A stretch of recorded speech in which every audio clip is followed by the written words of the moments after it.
Thanks a lot, Todd. No pressure.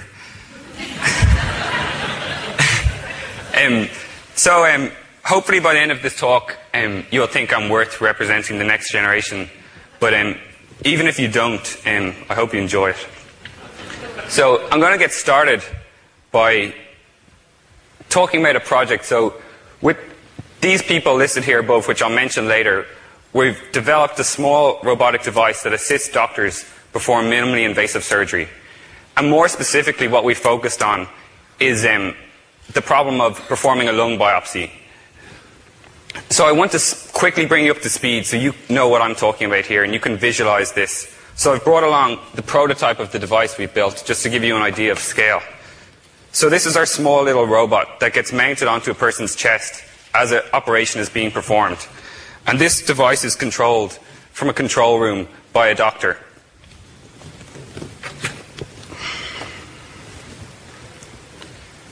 So here you can see the device in full view on the screen.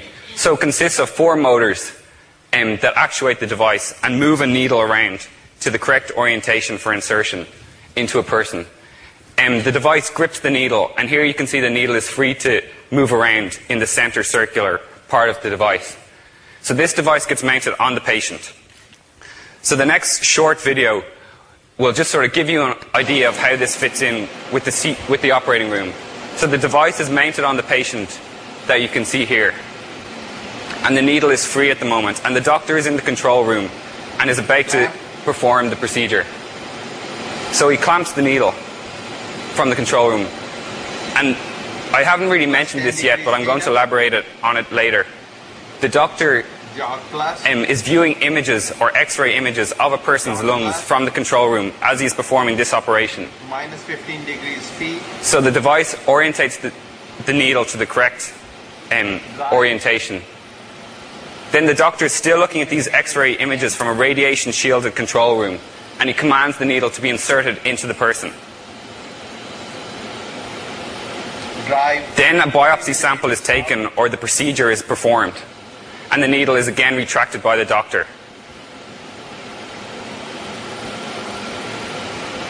And then, I will mention later why, but it's required that also you can unclamp the needle so that the needle is free to move around.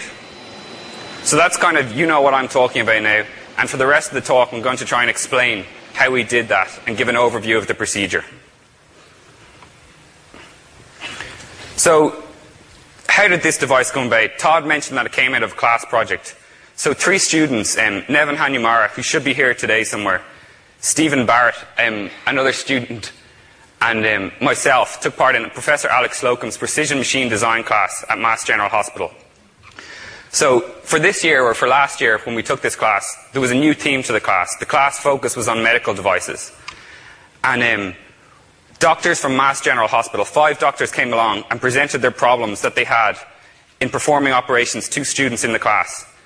And we were lucky enough to, or were interested enough in what Dr. Rajiv Gupta, who's here in the audience with me today, had to say. And he had this problem of remotely performing a biopsy operation, because currently this procedure is done blindly, manually. So CIMMIT, which is the Center for Integration of Medicine and Innovative Technology, provided $4,000 for each team in the class to build a working prototype of the device. So without this money, we wouldn't have been able to get this far so quickly. And it was really only because being in the Boston area and having these sort of 3 great institutions working together, that is the reason we've made so much progress so quickly. So why should you listen to me? Well, we've had some success to date. We've recently received a development grant for CIMMIT of $75,000 to work on this project more. We won the Ideas Competition $5,000 prize at MIT. And the Ideas Competition is nothing to do with this competition, but the acronym stands for Innovation, Development, Enterprise, Action and Service. And the goal of this competition at MIT is to encourage students to participate in projects that serve a community need. We've had a number of presentations in medical device events in Boston and at MIT, and recently just presented at a conference in California. And if you want to read it, there's a little article in the October issue of Technology Review as well. So you can imagine 3 engineers sitting in a classroom, and a doctor comes and explains this problem. And what Dr. Gupta said was, tissue is the issue, but tumour is the rumour. So, everyone laughs at that. So, there's a small piece of tissue inside a person's lung, and the issue is, do you know it's cancerous or not? And what has to be performed in order to determine if it is or not is a needle has to be pushed into a person's lung. So, if you knew beforehand that you had to get a needle pushed into a person's lung, you'd hope that it was a necessity. But the fact is it isn't. So, making this procedure as safe and as accurate as possible was the goal. So, I have a laser pointer here. So I'm just going to briefly give you an overview, which is kind of the overview that took us a month about to get. So this is a CT scan. So this is an X-ray scan or a slice of a person's chest. And you can see their lungs here. And this here is a lesion inside the person's lung. And this is a needle that is stuck into a person's lung in order to take a sample of that tissue to determine if it's cancerous or not. This here is the machine that performs this operation. It's called a CT machine, and it sort of uses X-ray technology. So a patient lies down in this machine, and they get moved back and forth through this donut shape as the scans are performed. The doctor performs all of this from a radiation-shielded control room. So initially the doctor takes a scan, examines where the lesion is, and then he walks into the room where the patient is lying down and sticks the needle in a small amount. And hopefully, if he's lucky or if he's been good, the needle will be lined up at the correct orientation, and it'll be going straight towards the needle. But the fact of the matter is, a lot of the time this doesn't happen. And the doctor will end up having something like this. Because he's doing it manually and he's doing it blindly. And the image that he's looking at is in one room and he's performing the procedure in another room. So what happens here is an iterative procedure where the doctor sticks the needle in a bit, performs a scan, sticks the needle in another bit. And this procedure takes some time. And as well as this, each time the doctor sticks the needle in a bit and takes it out, he's poking this needle into your chest. So really you want the needle to go in one time, hit the tumour, and that's it. That's what I would want anyway. So the motivation or the high-level view for why work on this project, there's approximately 250,000 CT-guided biopsies performed in the US per year. So that's a large number. And the procedure time is generally 2 hours. So 2 hours has to be booked for one of these expensive $1 million CT machines. At the moment, the procedure is manual, as I've said, and only 77% of the time do they actually get a sample of the tissue at all. We believe this isn't acceptable.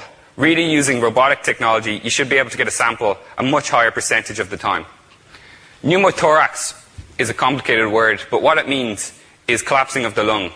So, as you stick a needle into a person's lung, there's a risk of tearing of the lung. Or if too big a hole forms in the person's lung, then this can lead to air coming out of a person's lung and entering the chest cavity, collapsing the lung. This is obviously very bad if it happens completely because a person can't breathe, but it can also happen to various other degrees, so partial lung collapse. And the more times you insert the needle, the higher the risk of this happening. So other people are sort of starting to see that we now have I think last year, maybe Dr. Gupta said to me, was the first year that more money was spent on imaging than on medicine, or I'm not sure of the exact statistic, I should have got that right. But so people are starting to see that with the increase in resolution that we're getting from these imaging machines, other people are working on this problem. So here you can see, oh, sorry, could you go back? I didn't mean to hit that button. Yeah. So here you can see this is a laser guidance. So this is a device that sort of mounts beside the patient and hangs above them. And it shines a laser beam that you can see in red here along the trajectory that the needle should take. So this is the path that the needle should take. But in this case, the doctor still has to insert the needle himself. And he can't do it remotely from the control room while he's looking at live images. Another approach is to have a large, complicated robot arm mounted on the bed beside the patient that you can kind of see here, just at the back of this patient here. But the problem of this approach is that as a person lies and is scanned, their chest moves up and down as they breathe. So if you have a robot that's mounted above that person and they're breathing up and down and it's holding a needle, my colleague Nevin, who's here, describes this as the shish kebab effect, whereby as a person breathes, they're being skewered continuously by this needle. So